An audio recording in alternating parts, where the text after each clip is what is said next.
Este evento é realizado pela RACS, Rede Acadêmica das Ciências da Saúde, Rede Saúde Coletiva e Laba Ciências Cultural da UF. Tem o patrocínio do CAPES, PAEP, Programa de Apoio a Eventos no País, CNPq, FAPERJ e o apoio da Universidade Federal Fluminense, Pró-Reitoria de Extensão, Fundação Oriente, CPLP, Comunidade dos Países de Língua Portuguesa, Faculdade de Nutrição da Universidade Federal Fluminense, Observatório das Edições Bruce Alexander, SAMU, Programa de Pós-Graduação em Ciências, Tecnologias e Inclusão, ABDIM, Associação Brasileira de Diversidade e Inclusão, PPG-CA, Programa de Pós-Graduação em Estudos Contemporâneos das Artes e Integra Chagas Brasil. Para iniciar a cerimônia de abertura oficial, convidamos a Oficina Coral e Besouros Barrocos, regido pelo maestro Márcio Seles.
Boa noite a todos, obrigado pela presença, obrigado pelo convite também, professor Luiz, aqui, em saudar aqui o vice-reitor, em nome de todo mundo aqui. E esse coral é um coral aqui da UF mesmo, a gente sai aqui na Faculdade de Serviço Social, chama Oficina Coral. E os Besouros Barrocos, que é um grupo que faz música dos Beatles e faz música barroca também. E a gente cantou primeiro uma música da Libéria, é uma canção de Niná, chamada Banuá. Menina bonita, não chore. Mas acho que a gente bateu tanto assim que acho que a menina acordou.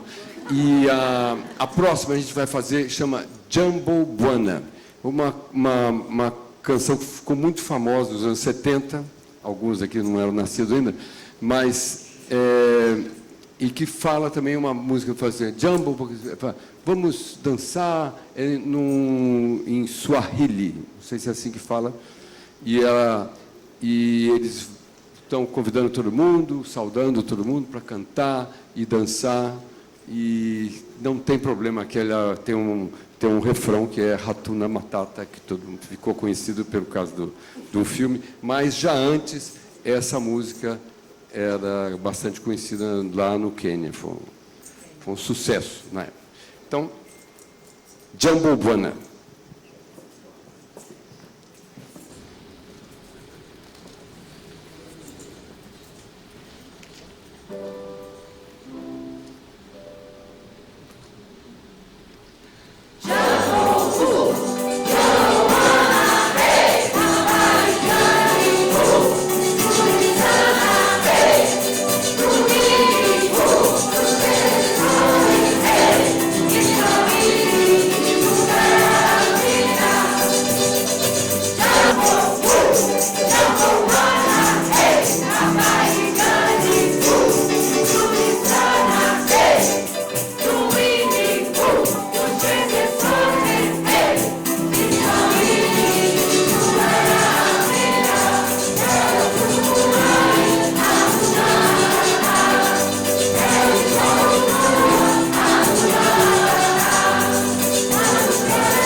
Peço mais uma salva de palmas para a Oficina Coral e Besouros Barroco.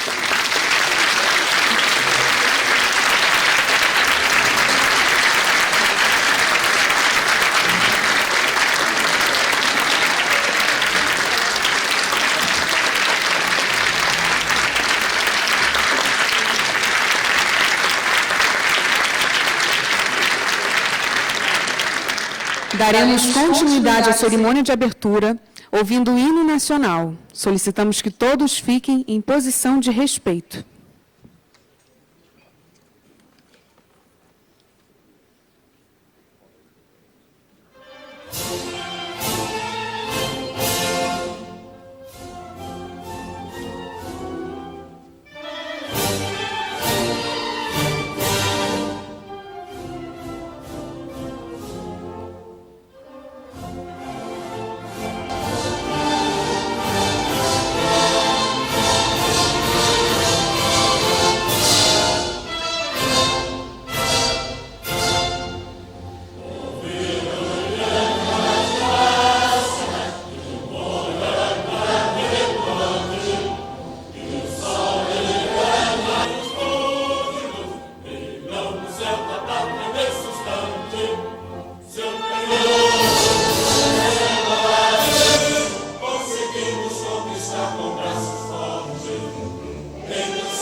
Muito obrigada.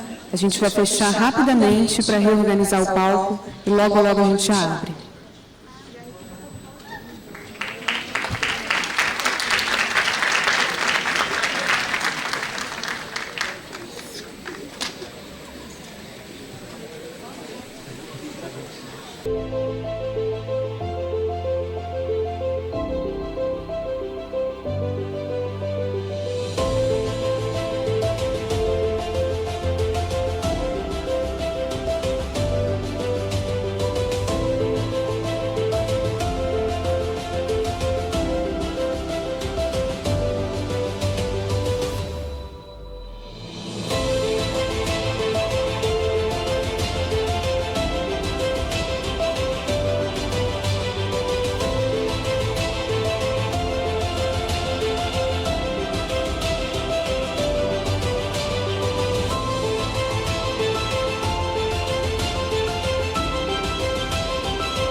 Agora sim, convidamos para integrar a mesa de abertura as seguintes autoridades. O doutor Fábio Passos.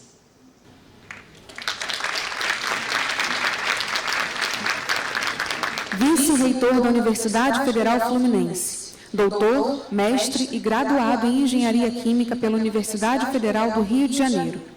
Professor titular do Departamento de Engenharia Química e Petróleo e permanente nos programas de pós-graduação em Engenharia Química e Química da UF. Coordena o Laboratório de Reatores Cinética e Catálise do Departamento de Engenharia Química e de Petróleo, criado por ele em 1997, atuando nesta área e dando ênfase ao desenvolvimento de catalisadores e processos compatíveis com o desenvolvimento sustentável.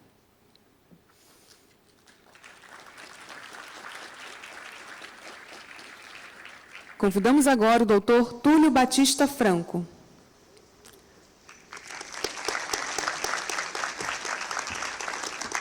Psicólogo, pós-doutor pela Universidade de Bolonha, doutor em Saúde Coletiva pela Unicamp, professor titular e diretor do Instituto de Saúde Coletiva da Universidade Federal Fluminense, coordena o Núcleo de Estudos Decolonialidade e Saúde Coletiva na UF, participa da Rede Unida, Frente pela Vida, é membro do Conselho de Participação Social da Presidência da República do Brasil.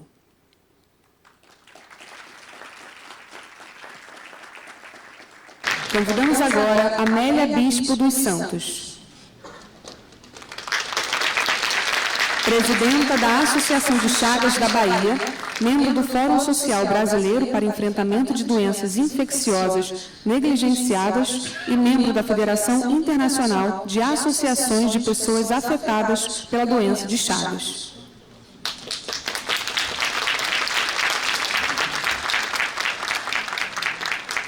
Convidamos a doutora Lúcia Souto, doutora e especialista em saúde pública pela Escola Nacional de Saúde Pública Sérgio Arouca, da Fundação Oswaldo Cruz. Mestre em saúde coletiva pela Universidade Federal do Rio de Janeiro. Graduada em medicina pela Universidade Federal do Rio de Janeiro. Médica sanitarista e pesquisadora do Departamento de Direitos Humanos, Saúde e Diversidade Cultural da Fundação Oswaldo Cruz.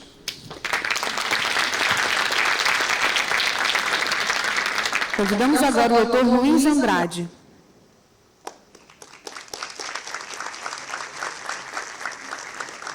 Doutor e mestre em Bioquímica e Imunologia, graduado em Ciências Biológicas, é professor associado na Universidade Federal Fluminense.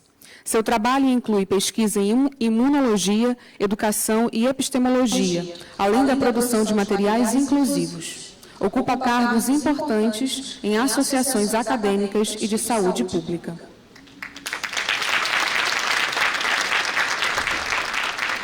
Convidamos agora o doutor Jorge Conde.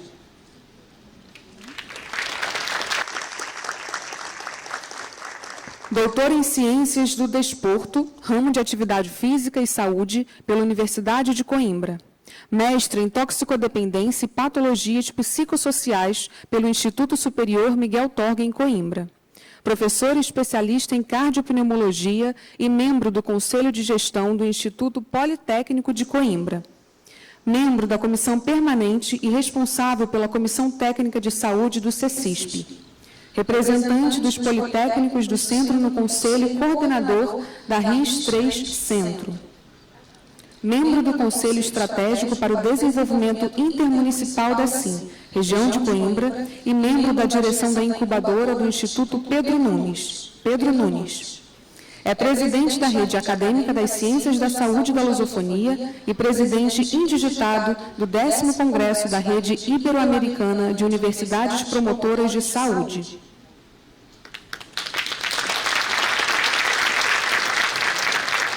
Convidamos agora o Dr. Gerson Lima. O Gerson não veio. Vou pular aqui para a próxima convidada. Ana Maria Schneider.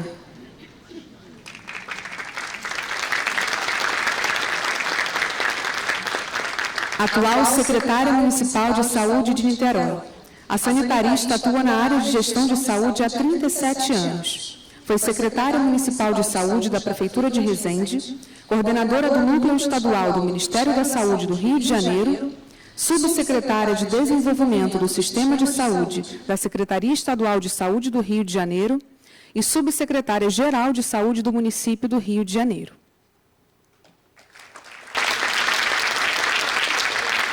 Convidamos agora a professora Lívia Reis.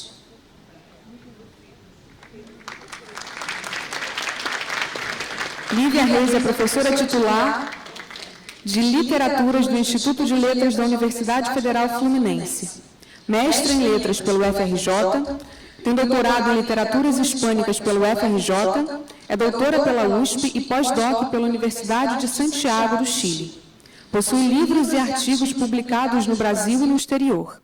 Tem experiência em gestão universitária, tendo desempenhado os cargos de diretora do Instituto de Letras, da EDUF, do curso de Letras à Distância, e desde 2010 é superintendente de Relações Internacionais da UF.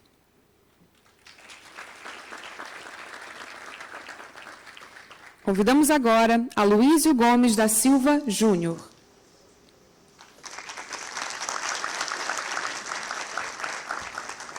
Médico sanitarista, professor titular do Departamento de Planejamento em Saúde do Instituto de Saúde Coletiva da UF, coordena o internato em atenção básica em saúde do curso de Medicina da Universidade Federal Fluminense.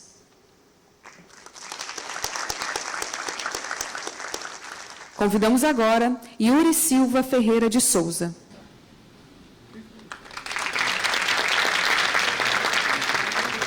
Graduando em Medicina pela Universidade Federal Fluminense, representante discente da Rede de Saúde Coletiva da UF, e aluno apoiador de pessoas com deficiência da instituição. Monitor em atenção primária e extensionista, voluntário do Observatório de Integração Ensino Serviços de Saúde do Estado do Rio de Janeiro, pelo Instituto de Saúde Coletiva da UF, sendo pesquisador nos eixos Saúde e Trabalho e Movimentos Sociais e Participação Social.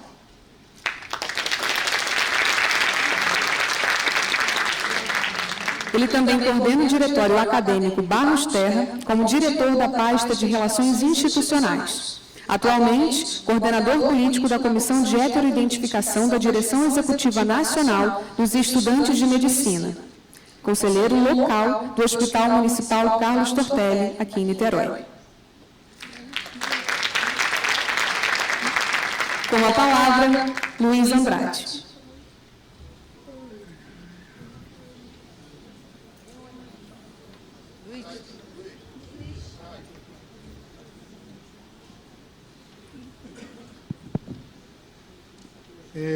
Com muita emoção que eu abro, ou falo, inicio essa minha fala nessa mesa, né, que não é uma mesa, mas são as poltronas que recebem as pessoas tão importantes, dentre elas, simbolicamente, Amélia Bispo, que veio de Salvador e que trabalha, é presidente da Associação das Pessoas Acometidas por Chagas. Eu conheci a Amélia num fórum de enfrentamento das doenças negligenciadas. E isso é importante para fazer uma relação aí, que geralmente eu falo isso nas minhas, em qualquer lugar que eu falo, né? Só existe uma maneira de interligar dois fatos aparentemente desconexos. E quem disse isso é um epistemólogo chamado Gregory Bateson, que diz que a única forma de interligar dois fatos aparentemente desconectados é através de uma história. E nós pensamos por histórias. E nós não estamos aqui por acaso. Nós estamos aqui por histórias. A história de nossas vidas nos trouxeram nessa sala hoje. E a gente poderia fazer vários entrelaçamentos dessa história, mas uma importante foi o encontro com o professor Túlio, e para pensar, e não só o Túlio, todo um coletivo da rede, coletivo de saúde da UF, para pensar esse congresso, para pensar esse encontro. E, naquele momento que a gente começou a conversar, houve uma oportunidade, e aí a Lívia tem uma certa participação, que depois pode falar, do encontro com o professor Jorge Conde. E aí a gente expandiu. E, quando a gente expandiu, pensamos, o congresso foi aumentando. Fomos muito felizes em criar o título Múltiplas Vozes em defesa das vidas, no plural, saúde única, arte plural e formação humana. Então, esse encontro que está iniciou ontem, em certo sentido, porque teve o encontro dos reitores, e certamente o professor Túlio vai falar desse encontro, e da Lívia, com uma carta que foi assinada por todos os reitores da lusofonia, que estavam presentes aqui em Niterói. E quando a gente pensou essa questão da vida, o congresso é atravessado por a questão artística e para a questão bioética. Para a questão ética e bioética no sentido dos nossos compromissos com as pessoas, do nosso compromisso com a inclusão social, do nosso compromisso com todas as pessoas que estão em vulnerabilidade social, para pensar a questão da saúde na sua dimensão maior. Como eu prometi a todos, e sempre falei que eu seria muito breve nessa minha fala, eu vou solicitar a vocês que a nossa discussão e a nossa reflexão e o nosso compromisso com a vida, ou com as vidas, não nos impede de lembrar dos que partiram. E, nesse momento, eu queria pedir a vocês que levantassem para a gente fazer 1 minuto de silêncio a todas as crianças do mundo. A criança Yanomami representando esse país como um país polinacional, plurinacional. E as crianças do mundo, nas pessoas e nas crianças de Gaza. É esse o nosso compromisso. A gente vai falar da vida, vai festejar a vida, mas não vamos esquecer das atrocidades que se cometem contra as crianças. E digo isso porque o mundo todo está pensando nisso. Em setembro, agora, a Organização Mundial da Saúde, os encontros que vão acontecer na terceira semana de setembro em Nova York, fala da cúpula do futuro. E pensar o futuro, nós temos que já nos comprometer com a educação, com o compromisso com as crianças e com todos. Obrigado.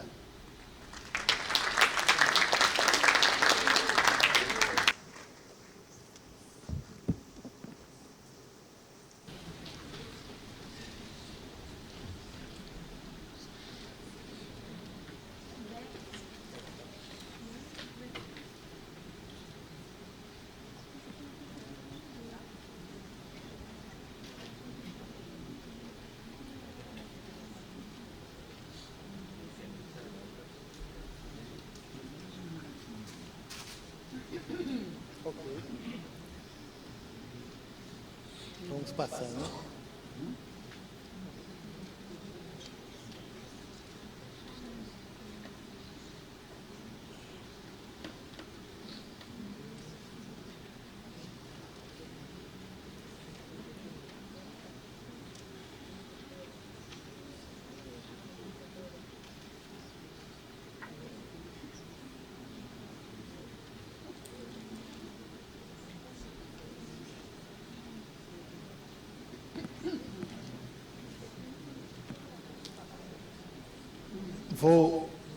Vou fazer o papel do cerimonialista e vou passar para o professor Conde. Conde não, Túlio.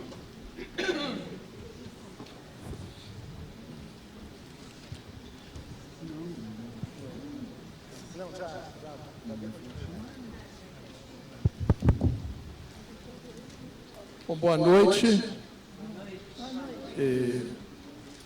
Eu gostaria de inicialmente cumprimentar todas as pessoas que aqui vieram, as delegações estrangeiras que de longe deixaram suas famílias, seu conforto, vieram aqui conosco reunir esses 3 dias para discutirmos as questões relacionadas à saúde, à educação, à defesa da vida, como bem diz o slogan do nosso, o 6º encontro, 6ª reunião da RACS. Em outubro de 2023, nós fizemos uma primeira reunião, foi quando eu conheci o professor Jorge Conde, presidente da RACS, aqui do meu lado. Ele esteve aqui, nós nos reunimos, eu, professor Jorge Conde, professora Ana, na Superintendência de Relações Internacionais, e começamos a conversar, então, a possibilidade da UF abrigar a 6ª reunião internacional da RACS, nesse ano. 10 meses depois, aqui estamos, reunidos, várias delegações de diversos países, e para nós é um prazer enorme a UF servir de morada para a esperança, para a solidariedade, para a generosidade e para valores que nós trazemos conosco, valores que nós semeamos e que possam, de alguma forma, orientar o futuro, já que nós estamos falando da reunião que vai discutir o futuro.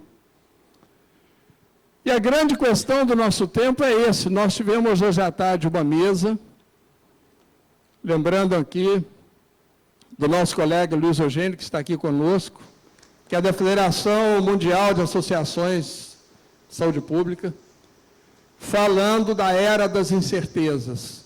E nós precisamos constituir entre nós e nos nossos povos a esperança, porque só vamos conseguir sair das eras das incertezas se constituir em nós e entre aqueles que estão conosco a esperança de que o novo mundo é possível. E a RACS, ela já vai deixar, professor Jorge Conde, a reunião da RACS aqui na UF em Niterói já vai deixar um primeiro legado, que é a Carta de Niterói, aprovada ontem na reunião de reitores da RACS. Eu acho oportuno ler a Carta de Niterói, que é um documento que orienta, de alguma forma, valores éticos com os quais nós podemos nos orientar no nosso trabalho, que é sempre uma dobra da saúde com a educação, uma dobra da saúde com a educação e com a arte. Então, eu passo a fazer a leitura, Carta de Niterói, aprovada ontem, no final da tarde, em reunião do Encontro de Reitores da RACS.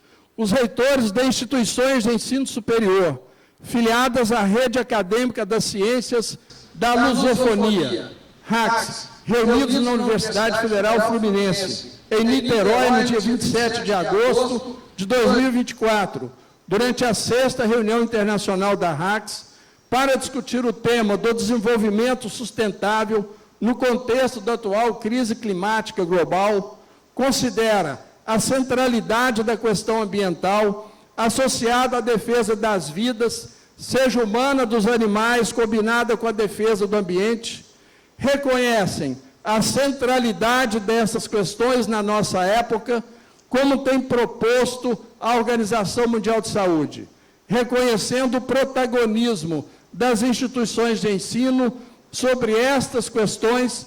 Os reitores presentes declaram a intenção em cooperar entre si para elaborar a forma de trabalho conjunto no sentido de contribuir com o desenvolvimento sustentável.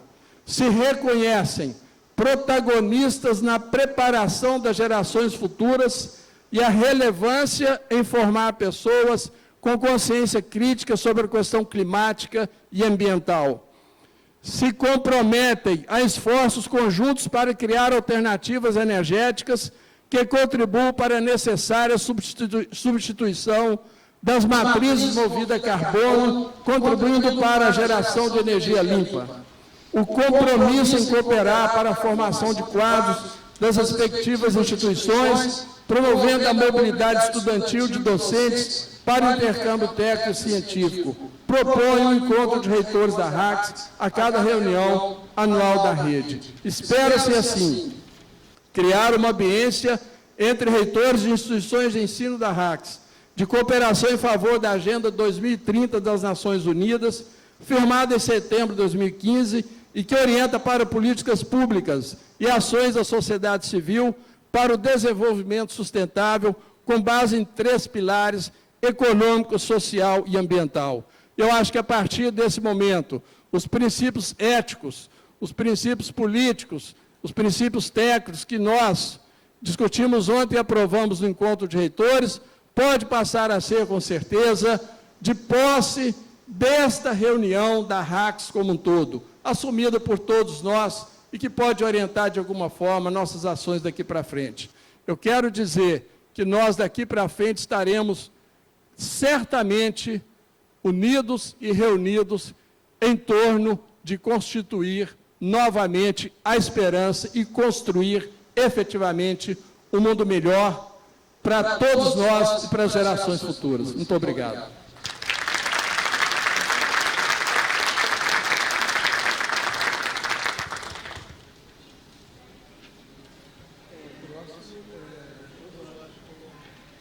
Professor Jorge Conde, presidente da RACS.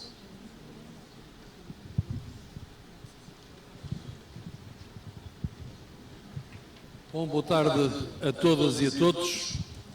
Quero começar naturalmente por agradecer a presença de todos nesta 6ª reunião internacional da RACS, que se comemora aqui na Universidade Federal Fluminense, em Niterói.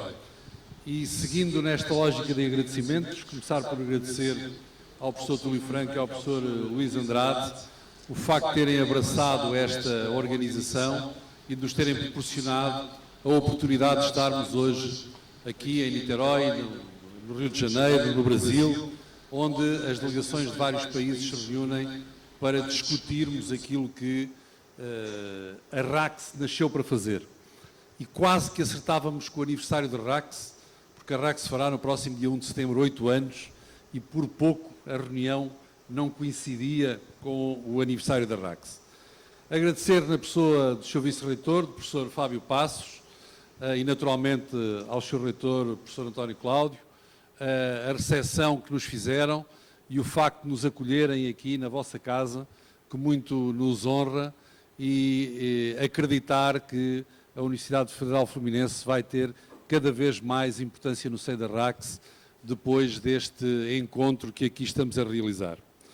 E falando um bocadinho da RACS, dizer que a RACS nasceu um pouco para isto que está aqui a acontecer, que é para um conjunto de universidades, de pessoas de universidades que têm interesses na área da saúde, os mais diversificados interesses na área da saúde, possam ter um ponto de encontro, possam ter um momento anual onde se encontram, onde cruzam as suas experiências, onde cruzam as suas experiências de ensino, as suas experiências de pesquisa, mas também se comprometem de alguma forma a alterar aquilo que é o papel das universidades na prática dos profissionais de saúde e, por sua vez, estes têm a obrigação de transformar aquilo que no dia a dia todos nós, enquanto pessoas, vamos fazendo, contribuindo para uma melhor saúde.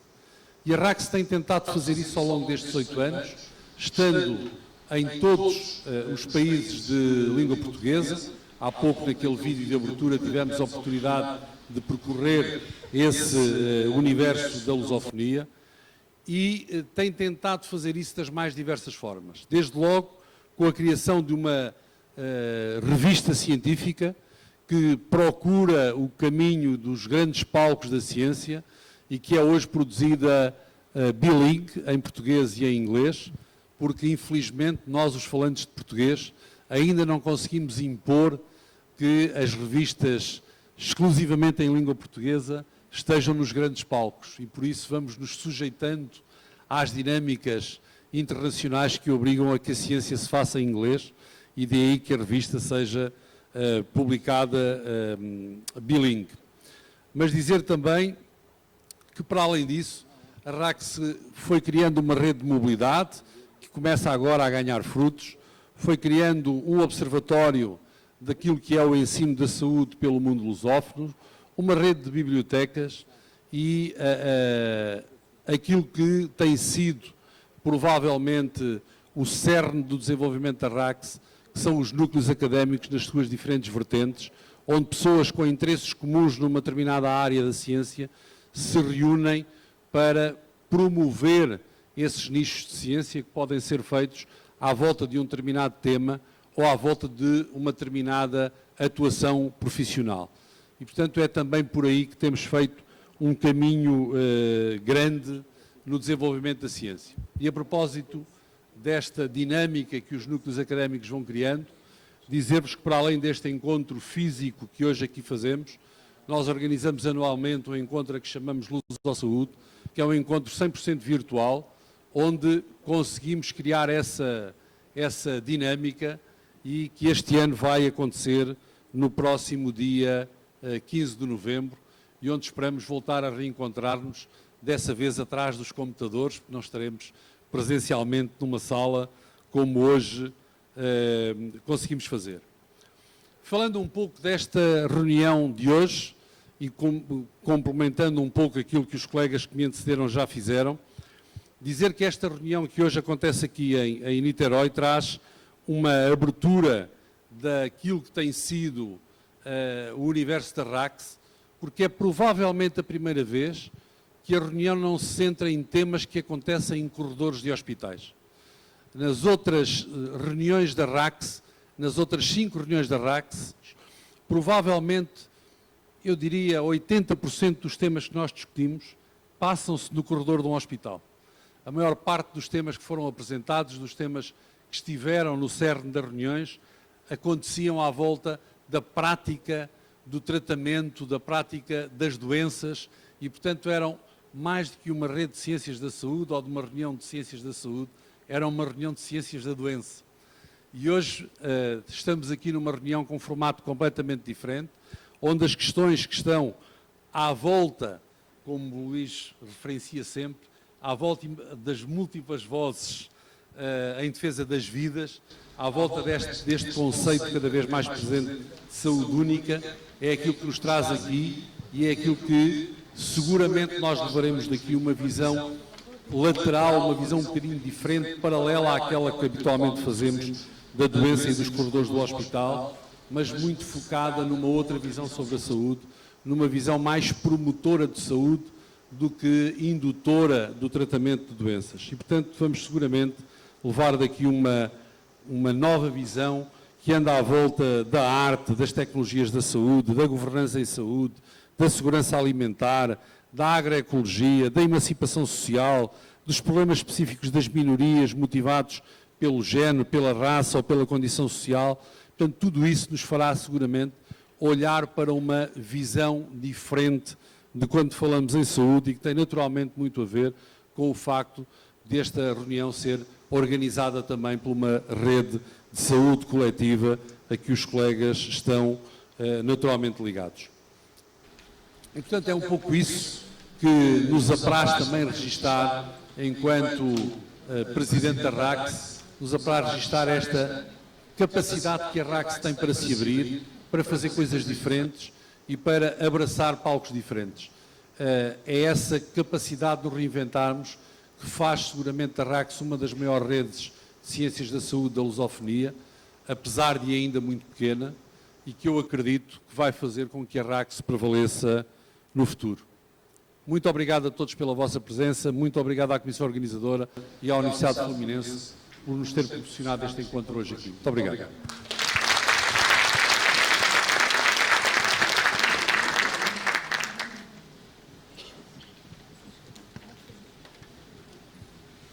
Boa noite a todos.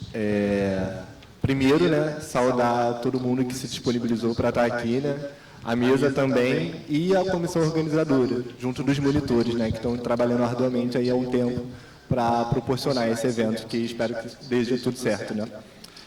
Primeiro, me apresentar. Eu sou Yuri, sou estudante de medicina daqui da UF e sou de Bangu, Essa é a blusa do meu bairro. Bangu, um bairro, e do meu time. Bangu, o bairro onde eu fui criado, e um bairro que sofre pelas mazelas proporcionadas pelo Estado, que grande parte de vocês estão sabendo de tudo isso. Mas o que eu quero falar é como jovem periférico, mas também que já está nesse corre há muito tempo, E há muito tempo está experienciando o que a academia, a universidade, muitas das vezes se coloca somente como observadora, E se fortifica nesse local. E quando eu falo isso, eu estou lembrando de quando a gente estava discutindo também o título desse nosso evento. E quando a gente estava discutindo o título, a gente pensou em múltiplas vozes em defesa das vidas. E quando a gente está falando múltiplas vozes, quando a gente está pensando em Brasil, a gente tem que estar pensando que a gente não está falando somente da lusofonia. A gente está pensando aqui em mais de 200 línguas que a gente encontra no nosso país. Mas é difícil lidar com essa democracia e essa contradição. E eu falo isso enquanto que no momento que a gente, de fato, começa a ocupar a universidade pública, seja federais, estaduais, é também o momento que essas universidades começam a sofrer os maiores cortes, Aí, muito mais intensificado após o golpe de 2016, mas a gente vai vendo esses cortes, Então, essa democracia fica um pouco conturbada, porque a gente conseguiu acesso, mas a permanência para quem veio de onde eu vim ou dos lugares, das diferentes periferias, fica muito mais dificultada com toda essa questão de permanência. Mas, ainda nesse sentido, quando eu estou pensando em democracia, eu acho que a saúde coletiva é o caminho, é a alternativa que eu acredito, para a gente produzir saúde. É o local onde a gente está discutindo o território, é o local onde a gente está levando em consideração a espiritualidade, o lugar que a pessoa veio, a gente discute essas diferentes saúdes. E é o lugar que eu me sinto um pouco mais confortável dizer que a favela, a periferia, também produz saúde, E muito desse sentido da saúde coletiva e como se produzir saúde, eu vejo algumas organizações, algumas instituições também vendo o potencial da periferia, E nesse potencial da periferia tem alguns caminhos e esse caminho precisa de muito apoio também, para acabar dando certo. E dentro desse apoio eu vejo algumas organizações fazendo chamadas públicas, porque eu acho que nesse caminho de buscar democracia, eu vejo justamente por meio das chamadas públicas, que a gente democratize o fundo público, afinal, né? Então, esse pode ser uma alternativa e não prestar muita atenção em como isso se dá. Por que eu digo isso, né? Porque a academia, essas diferentes instituições, organizações, têm muito o trato de lidar com a periferia por meio da tutela, né? E no meio da tutela e por meio de coordenar todo esse processo. Mas a gente tem que entender que eu não estou inventando a roda, né? A periferia já está fazendo isso há muito tempo e está fazendo isso de forma organizada, mas de forma diferente, que a cultura da academia, da universidade, tem dificuldade de entender. E por meio de recursos, financiamento, né, de incentivo, a gente vê que a periferia tem a potencialidade, né? E esse era um conceito que eu gosto muito de trazer toda vez, esse paradigma que a gente tem que encontrar da periferia, né? Porque quando a gente está falando de periferia, a gente está dizendo muito de ausência. Na periferia falta muita coisa, né? É o que a grande parte da sociedade vê pelas grandes mídias. Falta saneamento básico, saúde, educação, cultura. Mas a gente tem que ver que da periferia a galera tira leite de pedra, né? A gente consegue ver a periferia produzindo e por isso que toda vez na minha fala eu quero aproveitar esse espaço para colocar como a periferia também pode produzir saúde, né? A gente pode alcançar essa potência e por meio dessa potência ter todos os desdobramentos possíveis que eu acredito e eu já vejo sendo feito por aí. Muito obrigado, espero que todos vocês tenham um ótimo evento e até mais.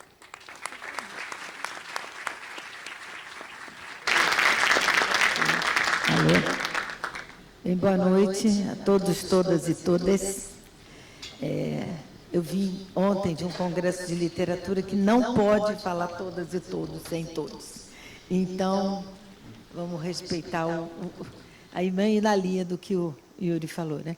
Depois de tão belas falas, né, de falar da saúde da vida e não da saúde da doença, da morte, e tentando alinhavar um pouquinho de tudo bonito que vocês falaram, que com certeza os outros que ainda não falaram, falarão. Professor Jorge, como disse o Luiz, professor Luiz, a vida é feita de narrativa. Na verdade, é disso que eu ganho a vida, entendeu? É de narrativas. Você lembrou uma coisa hoje que me emocionou, que legal, que sorte, né, que a gente teve de estar todo mundo aqui hoje, agradecendo ao grande apoio que esse congresso teve, com mais de 1000 inscritos, essa comissão organizadora, mas o professor Jorge hoje me lembrou que eu estava num evento de outra instituição, que ele também é o presidente, que é o grupo como se diz? Isso, o Conselho Coordenador dos Institutos Politécnicos, que são os institutos técnicos, como os nossos IFs, mais ou menos, lá em Portugal. E a UF faz parte tem muitas parcerias dentro dessa rede, e eu estava lá não apenas pela UF, mas pela Associação de Universidades do Rio de Janeiro, da qual eu sou, das Relações Internacionais do Rio de Janeiro, da qual eu sou a presidente. E tinha me chegado uma carta convidando a UF para entrar para a RACS. E eu não tinha respondido, nem tinha falado com os reitores, nada disso, porque senão eles iam falar assim, vai saber o que é isso, né? E eu perguntei, aí eu estava diante do presidente da RACS, entendeu? Eu falei, você sabe, ele me lembrou disso. Você sabe o que é a RACS, já que você é presidente do CECIS? Eu falei, eu sou presidente da RACS. E aí ele explicou, ou seja, uma linda narrativa, porque as histórias tornam o dia a dia menos duro e mais suave, né? E foi isso. Eu falei com os reitores, ele falou, não, claro, rede de saúde, vamos lá. E aí vem a segunda parte dessa bela narrativa, que o professor Antônio Cláudio disse que eu procurasse o professor Túlio, que imediatamente chamou o professor Luiz Andrade, que faz chover no deserto. Este é o homem que faz mágica. Ele é mágico. A gente não sabe como ele faz, mas ele faz. Se você está com problemas, com dúvidas, chame o Luiz Andrade, que ele resolve. E o Túlio, essa parceria profícua, até porque ideologicamente eles se combinam, né? O Luiz não ia embarcar numa história que não tivesse nada a ver com a sua própria narrativa de vida. Então, eu acho que tudo que eles falaram das questões ideológicas, um congresso que não é da doença, não é da morte, é da vida, é da alegria, é da arte. Eu só fico feliz daquele nosso encontro no rooftop do Hotel Pestana, em Copacabana, porque, senão, a gente é convidado a muitas coisas. E não vai para tudo, porque a gente tem uma questão de seleção onde a UF deve ir. E, nisso, no momento, essa responsabilidade de uma internacional, que eu estou falando, né? Onde vai internacionalmente. Nacionalmente depende de cada um de nós, de cada professor, enfim. Não depende da instituição. Então, com isso, eu reforço o que eu falei ontem para os reitores, que os professores são sempre mais fortes nisso. Falem com seus reitores. A UF tem grande interesse de ter mais parceiros no mundo lusófono. Não só Portugal, como nos países da África. E, afinal de contas, eu gostei de quando eu vi que os créditos que a Associação das Universidades de Língua Portuguesa, de uma certa forma, está aqui presente. Nós somos parte, a UF é parte da ULP. E isso aí também, tudo isso junto, com toda a ideologia que está por trás, a inclusão de gênero, meio ambiente, etc., tudo que eles já falaram, que eu não vou repetir, e o Uri também, sobre um outro ângulo, é o que a Universidade Federal Fluminense se pretende, e ela tenta fazer isso. Somos apenas alguns aqui, mas isso é o espírito que nos move, aos servidores, alunos e a nós, professores. Então, obrigada por terem pego essa história e terem transformado nessa história bonita.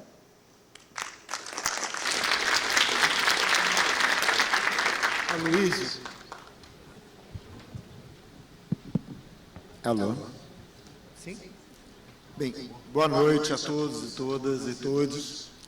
É um prazer muito especial para mim estar aqui, não só para saudar as pessoas que estão aqui na mesa e na plateia, mas para celebrar, esse mês a gente está completando, no Instituto de Saúde Coletiva, 29 anos de existência. O Instituto saiu de dentro de um departamento da Faculdade de Medicina, que está completando 98 anos, e desde sua origem, há um profundo comprometimento com a política local de saúde e o debate nacional.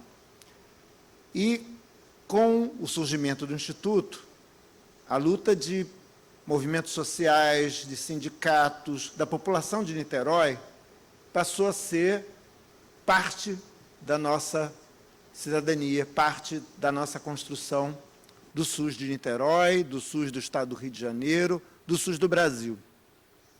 Então, Niterói é palco de uma série de experiências muito importantes no campo do SUS, de criações de um sistema que se aproxima democraticamente da população e se submete à discussão com movimentos populares. E a UF, no campo especificamente da saúde coletiva, se destaca nisso, nessa mistura com esses movimentos. E, em 2014, eu era diretor do Instituto, e a gente resolveu mapear todos os colegas da UF. A UF se distribuía num movimento de interiorização por 9 municípios do Estado do Rio de Janeiro. E a gente verificou que em 7 desses municípios existiam pessoas que trabalhavam no campo da saúde coletiva, mas estavam lá isolados, trabalhando, às vezes, 1, 2 pessoas.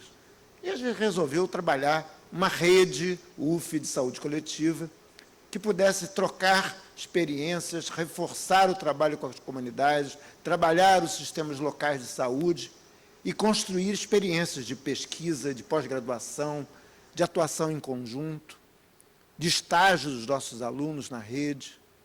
Então, foi essa a construção dessa tal rede de saúde coletiva da UF, que não tem centro, todos apitam, todos constroem, todos avaliam.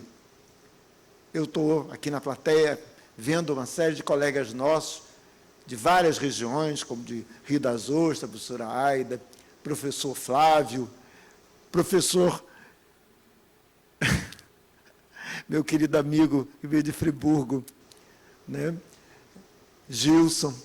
E todas essas pessoas, né? Estou vendo a professora Vera, da enfermagem daqui de Niterói, pessoas que vêm ao longo desses quase 30 anos trabalhando nessa construção, trabalhando na defesa da saúde, na defesa da democracia e na defesa de uma universidade que tenha compromisso social.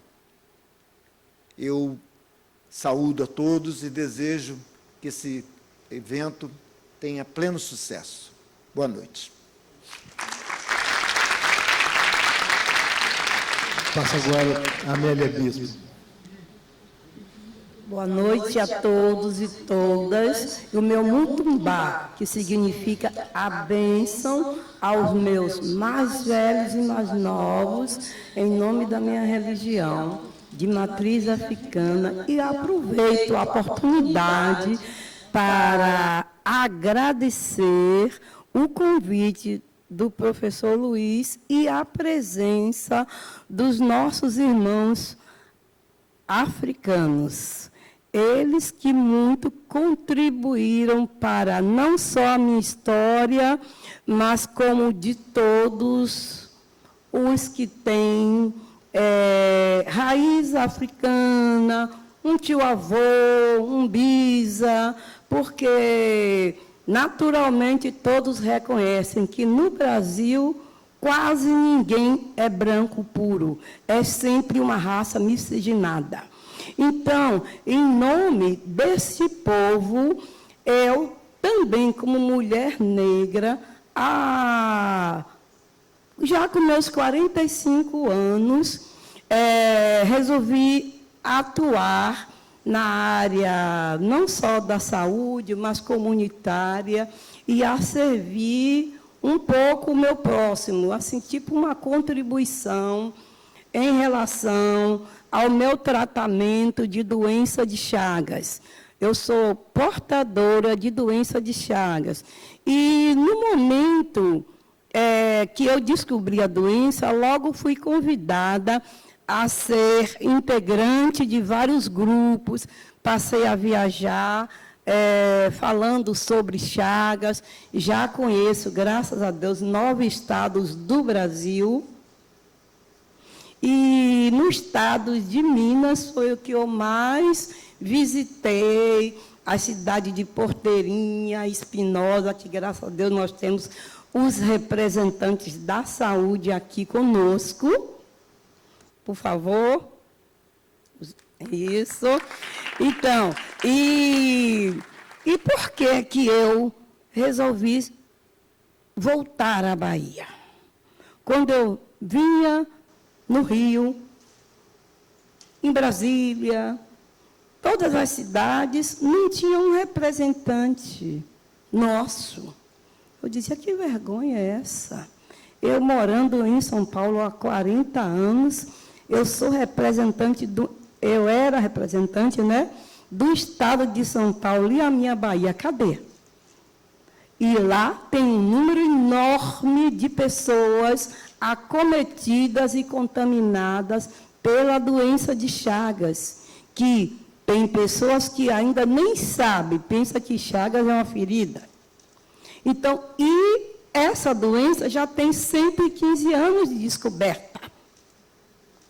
E eu, na época da consolidação do SUS, fiz assim, tipo uma folha, um abaixo-assinado, para que se instituísse o Dia Mundial de Portadores de Doença de Chagas, e após 3 mandatos, foi instituído, dia 14 de abril, Dia Mundial dos Portadores de Chagas. E, na época, minha conversa, eu vou e volto, vocês tenham paciência. Na época dos 100 anos da descoberta, que foi uma grande festa aqui no Rio de Janeiro, nós acendemos na praia de Copacabana 1000 velas. E eu estava neste evento também, muito feliz de participar. E, atualmente, eu faço parte do Fórum Nacional de Doenças Negligenciadas, faço parte da Federação Internacional dos Portadores de Doença de Chagas e também faço parte de vários projetos como convidada, como Integra Chagas, Cuida Chagas. Então, nessas pequenas visitas, a minha contribuição era para a gente faz um incentivo para que as comunidades lutem pelos seus direitos, façam parte dos conselhos municipais, estaduais e, se possível, nacional. Por quê? Se nós não lutarmos por nós, quem vai lutar por nós? Então, a minha mensagem, nesse momento, é para que todos nós sejamos integradores de informações sobre saúde, não só como a doença de Chagas, como todas as doenças negligenciadas. Eu falo aqui em nome do Fórum Nacional, que vai ser realizado também a 9ª reunião, ou seja, congresso do Medtrop e o Fórum Nacional, no dia 20 de setembro, se inicia, termina dia 23, no estado de São Paulo. Quem tiver condições de se inscrever para participar um pouco, todos serão bem-vindos. E também nós estamos, assim, agradecidos ao convite. E também os meus cumprimentos ao São Reitor, viu? Em particular, e espero que essa casa esteja aberta não só para mim de Chagas, mas como o pessoal da hanseníase, que ainda sofre muito. Esse pessoal, meu Deus, os rincões da Bahia e de outros estados sofrem muito com essa doença. E também quero dizer que a doença de Chagas não é só uma doença da pobreza. Você pode ir acampar, você pode, de repente, deglutir um alimento que se contamine, como caldo de cana, açaí. Então, nós estaremos, assim, com a obrigação de ser vigilantes e, ao mesmo tempo, informativo e divulgador dessa doença e de outras, para que nossa população, ao deixar de ser contaminado, os nossos impostos se empreguem em causas nobres. E também peço, como eu pedi lá em Brasília ao senhor Lula, que não desvie as nossas verbas, porque a saúde, gente, é tudo. O povo com saúde tem tudo, ele pode trabalhar. E sem saúde. E como a insensibilidade de alguns médicos legistas, os que fazem os laudos, não aprovam. Vamos ser humanizados, vamos formar profissionais comprometidos com a saúde, não só com dinheiro de clínica, de medicamento. Vamos instruir e, ao mesmo tempo, colaborar para que o Brasil e o mundo seja um mundo melhor. E muito obrigada a todos.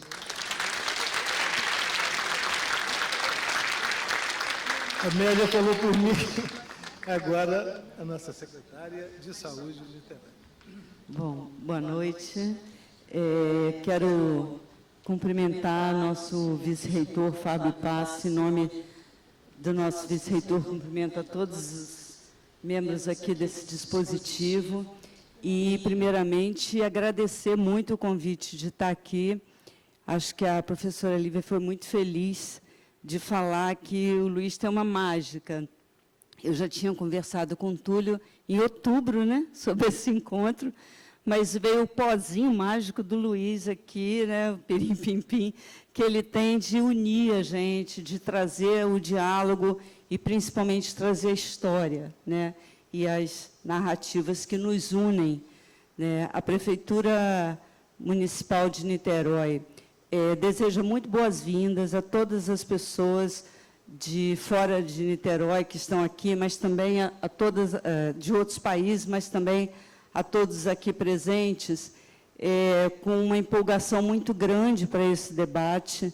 É uma cidade pioneira em muitas áreas da ciência, mas, em especial, na área de saúde. O projeto Niterói é um projeto precursor do SUS, e a gente tem muito orgulho dele ter nascido aqui, na parceria da UF, com a rede de atenção à saúde, que nem era uma rede, né? Eram unidades de saúde, em união com a Prefeitura, com a Universidade Federal Fluminense, que começou a discutir que era necessário estarem juntos para que a população tivesse um sistema de saúde mais qualificado. E uma honra muito grande a gente ter tido Gilson Cantarino à frente desse projeto. Mais tarde, né, vocês sabem aí como que a coisa aconteceu, vieram as comissões interinstitucionais de saúde, as ações integradas de saúde, o sistema unificado e descentralizado em saúde, até chegar ao SUS, que não está acabado. Nosso sistema de saúde, pelo contrário, tem muito para crescer, muito para caminhar, e a contribuição da Rede Acadêmica das Ciências da Saúde para essa construção, ela é fundamental. E quero também apontar a importância da Universidade Federal Fluminense em todos os momentos da Prefeitura, os momentos mais difíceis e os bons momentos também. A gente não pode deixar de citar a pandemia. Niterói nunca deixou de acreditar e apostar na ciência. Então, foi um município, primeiro do país, que fez o lockdown, que fez um comitê científico, da qual o nosso querido reitor, o Antônio Cláudio, ele era membro desse comitê científico, que se reunia semanalmente com o prefeito e os demais membros da sociedade civil para traçar as prioridades do atendimento e as necessidades para toda a população de Niterói, e saiu à frente, não fez uma aposta só na saúde ou só na economia. Niterói apostou nos dois e fez grandes intervenções na área de saúde, como o primeiro hospital de Covid do Brasil, que não foi hospital de campanha, foi um hospital fixo, um prédio alugado, posteriormente desapropriado e hoje incorporado à rede, e uma série de outras atividades na área de assistência à saúde, como testagem em massa, postos de testagem drive-thru, posteriormente de vacina, e também outras ações de distribuição de kits de higiene, de limpeza de ruas, porque a gente não sabia, né, como que era a transmissão da doença na época, mas também apostou muito na economia, incentivando, apoiando pequenos empresários, MEIs, taxistas, donos de salão, e muitos empresários não faliram, e a economia de Niterói continuou, seguiu sua vida e, posteriormente, cresceu por causa dessa aposta na ciência, que foi traçada com uma presença importante da Universidade Federal Fluminense na gestão do nosso governo. E é nessa aposta que a gente continua e que nos dá muito orgulho de estar aqui, de dar boas-vindas a todos, desejar uma ótima discussão e colocar de portas abertas a gestão da cidade, a gestão da saúde, para o que for preciso para a gente continuar construindo o nosso sistema, que ainda precisa de muito afeto, muito carinho, mas principalmente muitos recursos para a gente avançar nos nossos desafios da saúde pública, que a gente tem hoje a centralidade das mudanças climáticas afetando a vida e a saúde da nossa população. Muito obrigada. Passo agora a palavra para a representante do Ministério, Lúcia Souto. Bom, boa noite a todas as pessoas que aqui estão. Muito obrigado ao Túlio Franco pelo convite, ao vice-reitor Fábio, né? E ao presidente da RACS, que é o Jorge, né? A minha companheira de longa data também, Ana Maria Schneider, né? Luiz, que teve uma sábia palavra no início, que ninguém aqui está à toa aqui. Há uma jornada de vida de cada um e de cada uma de nós que nos trouxe até aqui. E é sobre isso um pouco que eu vou falar. É uma alegria estar aqui com países da chamada língua portuguesa, que nesse momento de tantos desafios da humanidade, porque nós estamos num momento muito peculiar da história da humanidade, um momento de desafios gigantescos, né? E um dos grandes desafios, o Túlio leu aqui a Carta dos Reitores, que é uma carta que coloca o tema da mudança estrutural do clima. Hoje nós estamos diante de uma realidade que é uma realidade não mais que acontecerá, já aconteceu. Nós estamos vivendo essa mudança estrutural do clima, intimamente conectada com a questão de emergências sanitárias, emergências de saúde, e também num momento de grandes desafios, para uma palavra simples que vários de vocês comentaram aqui, que é a questão da democracia. A democracia hoje, há uma grande tensão no mundo inteiro entre a vida e meia dúzia, e eu vou falar muito claramente, de pessoas que se apropriam da riqueza produzida por todos nós, para que menos de 1% se aproprie dessa riqueza e a gente não consiga fazer algo que é o desafio colocado por todos nós aqui. Como vamos fazer para valer uma democracia participativa, uma democracia vigorosa, uma democracia com várias caras, porque é assim que democracia é, com muitas pessoas construindo juntos esse desafio da democracia no mundo. Hoje, o governo do presidente Lula, ele tem um desafio também gigantesco. Como é que a gente faz uma geopolítica no mundo que possa, de fato, enfrentar e dar respostas a esses desafios, né? Estaremos aqui no Rio de Janeiro, realizando em novembro o G20 social. O Brasil preside hoje o G20 e no mês de novembro estamos organizando o G20 com grande participação da sociedade, sabendo que são essas pessoas, como lá atrás, nos Estados Unidos, na década de 70, um levante ambiental por uma coisa simples, qualidade do ar, da água, da vida, fez com que se gerasse a primeira COP, naquele momento, trazendo a agenda ambiental para a humanidade, né? Os desafios são grandes, é uma alegria ter aqui vários países africanos e também de língua portuguesa. Eu sempre acho que a gente, como o Jorge colocou aqui, temos que também trazer o nosso idioma. Geopolítica e multipolaridade se constrói também com culturas, com falas e com línguas de cada um de nós. Então, é uma alegria estar aqui hoje com vocês. Esse momento, em Niterói, Ana trouxe uma história verdadeira de Niterói. Niterói sempre teve esse pioneirismo, né? E é muito interessante ser em Niterói que esse encontro da lusofonia, da rede acadêmica de ciências da saúde e da lusofonia, esteja também aqui em Niterói, hoje acontecendo. Temos muitos desafios. Eu sou uma pessoa que acho que, nesse momento que o Brasil está vivendo, de construir uma democracia mais participativa, nós temos assim que nos empenhar individual e coletivamente para que essa palavra signifique muito, que possa, de fato, traduzir essa esperança em projetos reais, concretos, que aqui em Niterói muitos estão acontecendo, mas que é importante a gente ter essa noção do comum.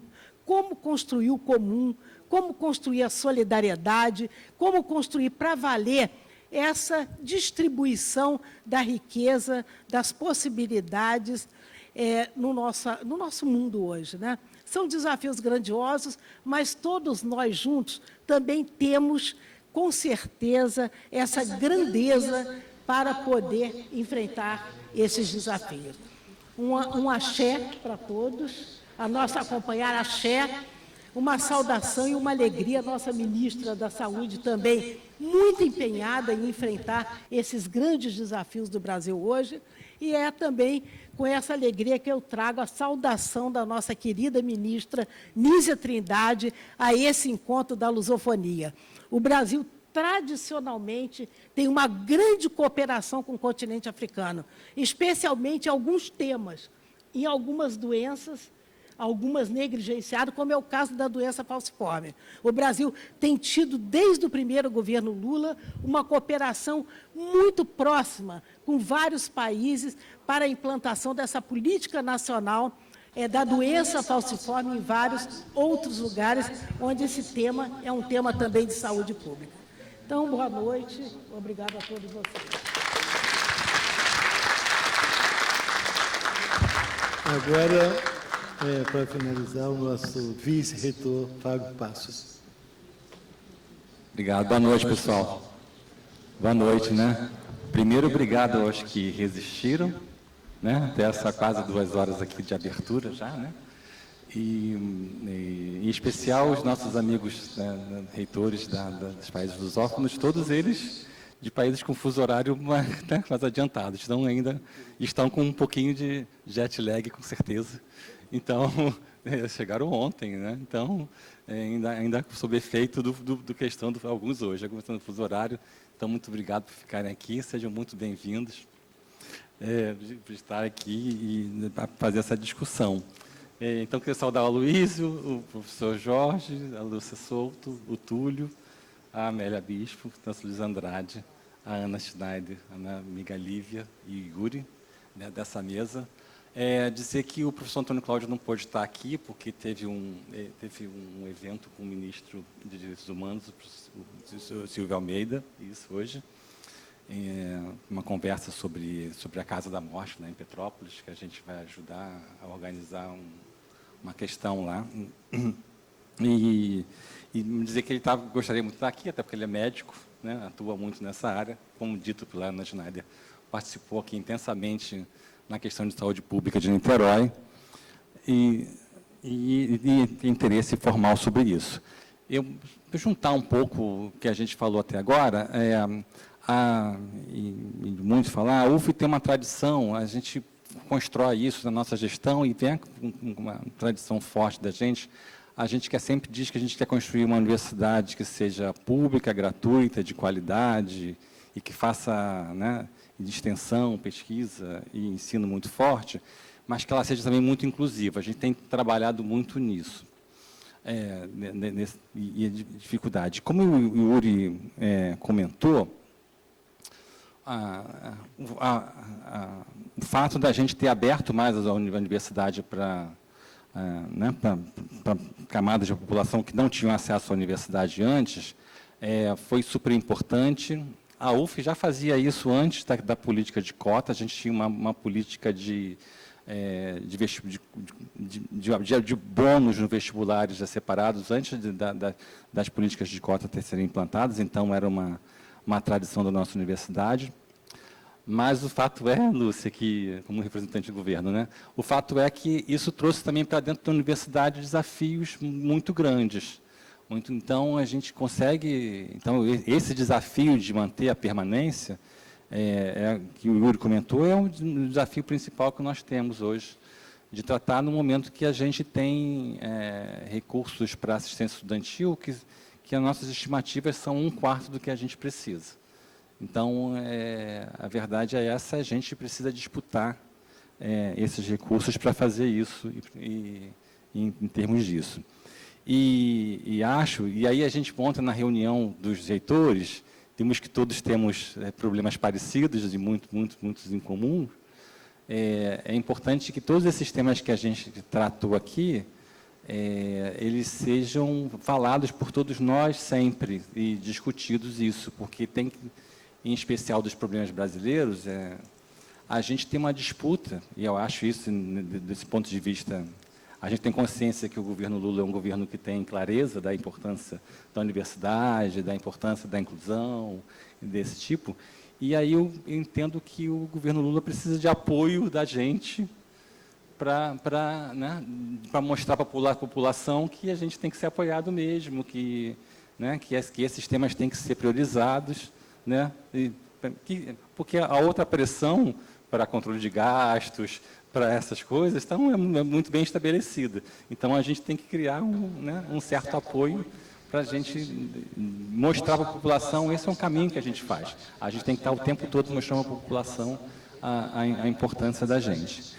Queria dizer que, para os nossos colegas aqui, em resumo, para não ficar longo demais, né, que sejam muito bem-vindos, que foi um prazer estar com vocês ontem naquela reunião dos reitores. Dizer que a questão de sustentabilidade que foi levantada por essa área da saúde não foi coincidência, né, que leu lá o meu pequeno resumo, eu faço pesquisa de processos químicos que busquem sustentabilidade, porque isso é um tema de todas as áreas do conhecimento hoje. A gente, primeiro, né, acho que é claramente reconhecido a questão do aquecimento global, dessas necessidades. As perguntas como fazer isso de modo econômico e prioritário, como fazer isso de modo inclusivo, como fazer isso de modo verdadeiro, porque às vezes aparecem algumas soluções mágicas que de verdade não fazem essa redução de consumo de carbono de verdade, atende só alguns interesses específicos econômicos. E como fazer isso de maneira global, né? Eu acho que essa questão da sustentabilidade, de novos processos que sejam que auxiliem nessa questão, elas não vão sair só do ponto de vista da tecnologia tradicional, não vão sair disso. Vão sair da tecnologia tradicional, mas a gente tem que vir também com as outras áreas do conhecimento para ajudar a gente a definir, porque boa parte delas tem a ver com, por exemplo, com o consumo, de maneira que a gente consome e usa energia. A gente vai precisar desenvolver novos materiais para fazer essa sustentabilidade, a gente precisa saber como é que esses materiais, se esses materiais vão ser bons, vão ter problema com a saúde humana. Então, e se esses materiais, novos materiais, todas as camadas da população vão ter acesso a esses novos materiais, né? A gente faz desenvolvimento de saúde, de novos remédios, todo mundo tem que ter acesso, todo mundo tem que garantir esse tipo de acesso. Então, são desafios incomuns que nós, das universidades, devemos tratar, e nós, gestores da universidade, devemos incentivar que os nossos docentes, técnicos, administrativos e estudantes tratem desses assuntos. Queria, em especial, aqui, mais uma vez, agradecer a relação da universidade com o município de Niterói.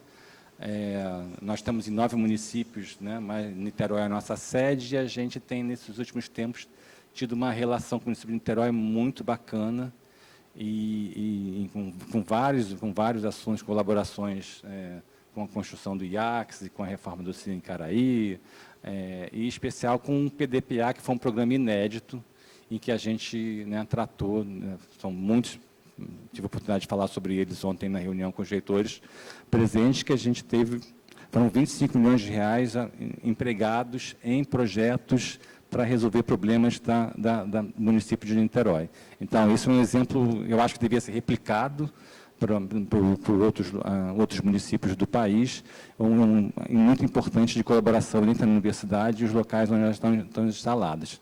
Então, com isso, eu queria dizer para todo mundo que a gente tem um excelente evento, que é esse que a gente quer ter, né? E uma boa noite para a gente todos. Muito obrigado.